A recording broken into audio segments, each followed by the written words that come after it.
Hello students, previous lecture में हमने discussion किया था about injections and leakages in circular flow of an economy. Now in this lecture we will discuss about the concept of stock variable and flow variable and what is the importance of stock and flow variable in macro economics.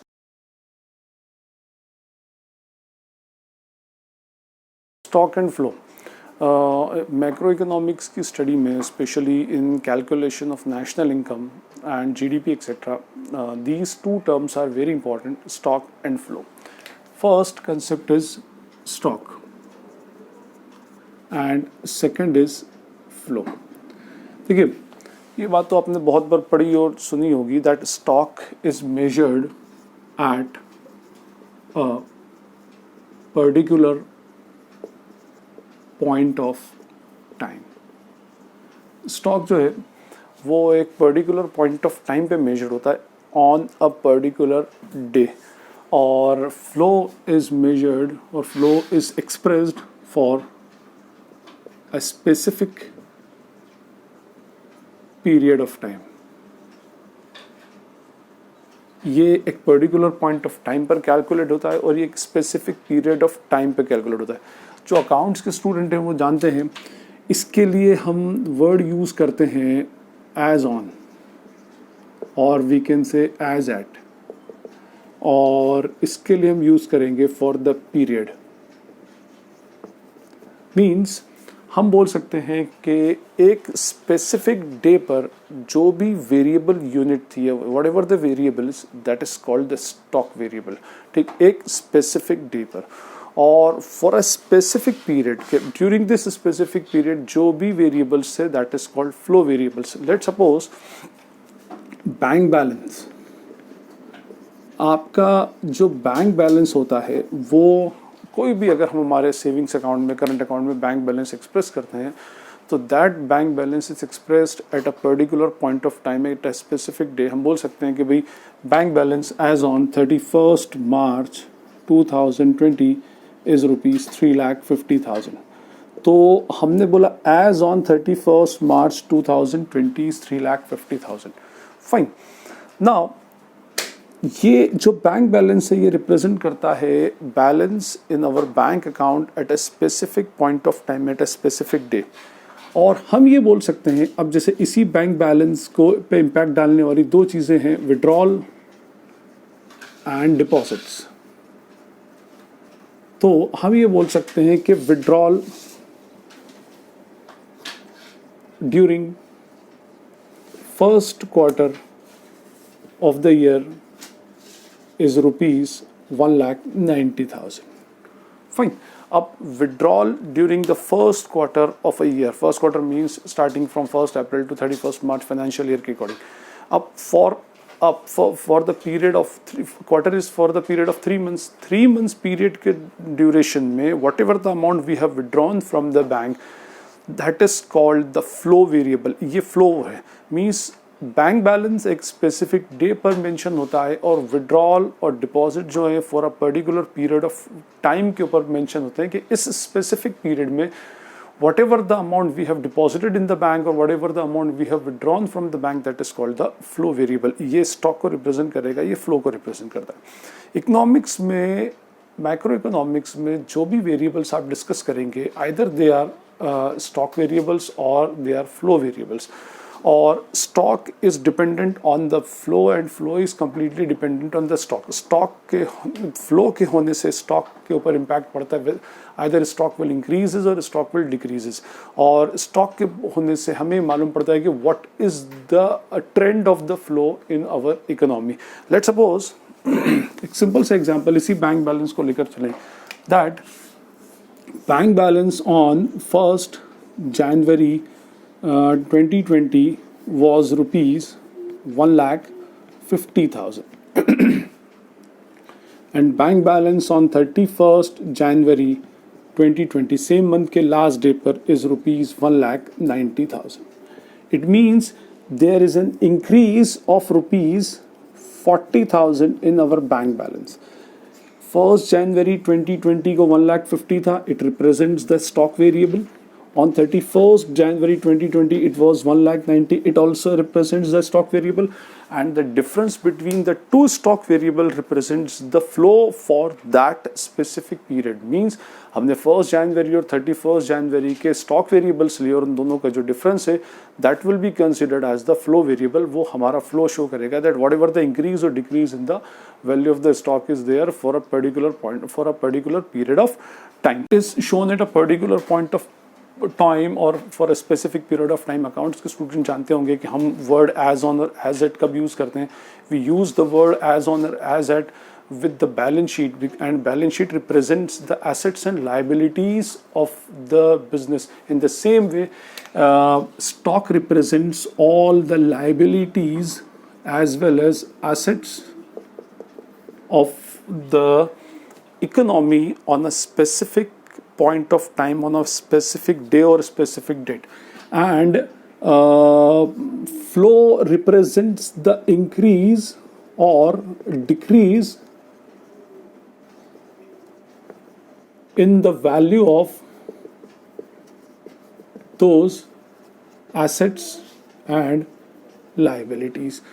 ये एक specific day पर asset और liabilities को represent करता है stock, और flow represent करेगा whatever the amount of increase और decrease in those assets and liabilities during a specific point of specific period of time. Let suppose हम एक एग्जाम्पल लेते हैं कि that in a factory, just एक हम बात करें कि एक फैक्ट्री के अंदर on 1st January 2020 there were 10 machines and value of machine is rupees 5 lakh each. Means there is a stock of rupees 50 lakhs. 50 lakh की machines हमारे पास थी कब? On 1st January 2020. Now on 31st December 2020 we have total 15 machines in stock, and the value of each machine is rupees 5 lakh. Means total stock on 31st December 2020 is rupees 75 lakh. Now this is the stock on 1st January 2020, and this is the stock on 31st December 2020. Stock of machines on 1st January 2020 is 50 lakh, and the stock of machine on 31st December 2020 is rupees 75 lakh. Means there is a flow of rupees 25 lakhs. Means हमने क्या किया? Throughout the year we have increased our investment, our asset or our capital by rupees 25 lakh. So 50 lakh is the value of stock on 1st January, 75 lakh is the value of stock on 31st December, and 25 lakh is the value of flow during the period. ये दो specific point of time पर थे और ये for the period of time, एक specific period of time के लिए. तो ये तो स्टॉक वेरिएबल रिप्रेजेंट करेंगे. This will represent the increase और डिक्रीज और फ्लो वेरिएबल. तो stock represents the assets and liabilities on a specific day, whereas the flow represents the increase और decrease in those assets and liabilities for a period of time. Third point is stock is characterised bye a noun. ये noun है and flow is characterized as a verb. ये verb है. ये आपकी workings को show करता है for a particular period of time, और ये एक specific period of time पर. तो ये noun variable है, characterized by noun, and this is the verb. ये verb को show करेगा basically. This stock is either accumulated or depleted. या तो आपका स्टॉक एक स्पेसिफिक पीरियड में एक्यूमुलेट होगा, मीन्स बढ़ जाएगा. जैसे अभी हमने एग्जांपल लिया मशीन का, 10 मशीन से हमारी कितनी 15 मशीन्स हो गई, तो that is the accumulation in stock, बढ़ गया उसमें. तो stock either shows the accumulation means increase, और show the depletion means the decrease in the assets और liabilities, where flow shows the rate of movement in that stock, कि आपका rate of movement आपके stock में कितना है. What is the rate of movement means कितना speed से आपका स्टॉक आइदर इंक्रीजिंग और whether your stock is decreasing in that particular point of time. One more important thing is that flow is of two type, that is inflows and second is outflows. Inflows represents the accumulation of stock. It represents the accumulation of stock. Means inflow से आपका stock बढ़ता है. भाई वैसे भी हम cash flow statement अगर पढ़ें तो we know that there are two types of flows in cash: inflow of cash and outflow of cash. Inflow का means अंदर आना और outflow means जाना. In the same way हर एक stock का, whether it is of any type of stock, कोई सी भी asset or liability हो, there are two types of flows, that is in what we can say inflow of stock and outflow, inflow and outflow. Fine. So inflow generally represents the accumulation of stock and it represents the depletions of stock. Represents the depletion of stock. Normally outflows से हमारा stock क्या होता है? Depletion होता है. Means there is a decrease in the value of stock. हमारी stock की value क्या हो जाती है? Decrease हो जाती है. अब इसी inflow और outflow के ऊपर आपका पूरा stock का concept depend करता है. Let's suppose जैसे अभी हमने एक एग्जांपल लिया था कि on 1st January 2020 we have 10 machines at the rate rupees 5 lakh each. हाँ, तो this represent the concept of stock, because हम क्या कर रहे हैं, एक स्पेसिफिक डे पर उसको रिप्रेजेंट कर रहे हैं. अब during the year 2020 we have purchased 8 new machines at the rate rupees 5 lakh. हमने न्यू मशीन्स परचेज की 8. अच्छा, 8 न्यू मशीन का परचेज करना means it is increasing the stock of machine in our economy. Means एक स्टॉक का increment कर रहा है during a period of 1 year. We have purchased 8 new machines. ये हमारी purchases है. And due to obsolescence, we have discarded 3 old machines of rupees 5 lakh. ये हटा दी. अब now this purchase of new machine, this will represent the inflow and this will represent the outflow. So net inflow will be the difference of this outflow and inflow. +8 and -3 will be the +5. So at the end of the year we have total 10 plus 5 is equals to 15 machines, and the value of that machine is rupees 5 lakh and total value is 75 lakhs. So stock at the beginning of the year was rupees 50 lakh and at the end of the year is rupees 75 lakh. So we can say there is a net inflow of rupees 25 lakh in our economy or in our factory. और inflow से आपके stock की value increase हो जाती है. The flow represents two types of flows, inflow as well as outflow. And if inflow is greater than outflow, so there will be the increase in the value of stock, and if outflow is greater than inflow, there will be a decrease in the value of stock. तो इस flow हमारे पास दो type के हैं, inflow and outflow. Besides इसका importance इसलिए है because हमें पूरा national income and GDP etcetera ये सब हमें डिस्कशन करना है. तो what about the GDP? GDP represents the flow variable, gross domestic product और value of, we can say the final value या value of final goods and services which are produced in an economy during a specific financial year. During a financial year बोला गया means for a specific period of time, means GDP or national income or consumption expenditure or production, all these things represents the value of flow in an economy. So all these are the flow variables. So now we will take some example of stock and flows कि क्या क्या stock और flows होते हैं. Stock and flow. National wealth, or we can say wealth.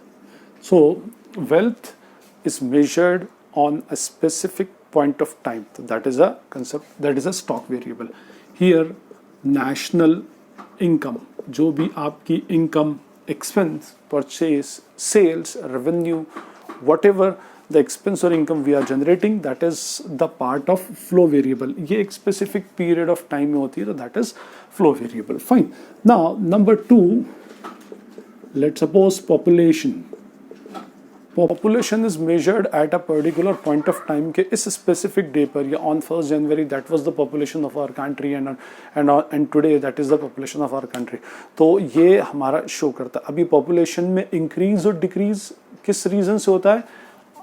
either by number of births or number of deaths.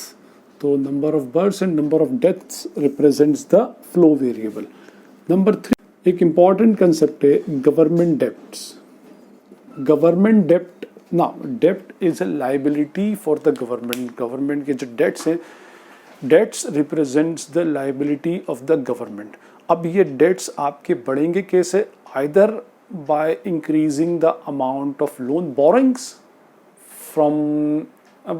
by the government, or through the repayment. अगर हमने further borrowings की, it will increases the government debts, and if we have repaid the amount of the debt, that will decreases the debt.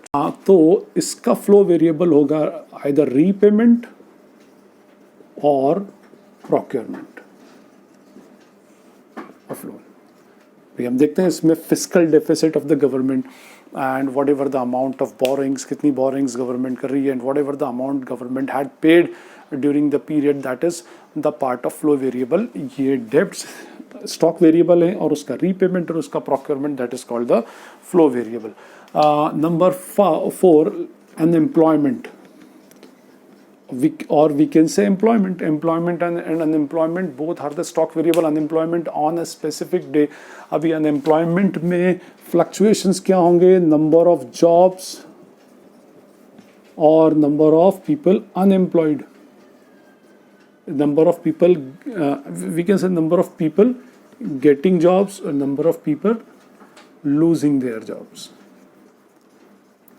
That is the part of flow. एक concept और होता है इसमें है 5th, capital and capital formation. ये capital है और ये कैपिटल फॉर्मेशन.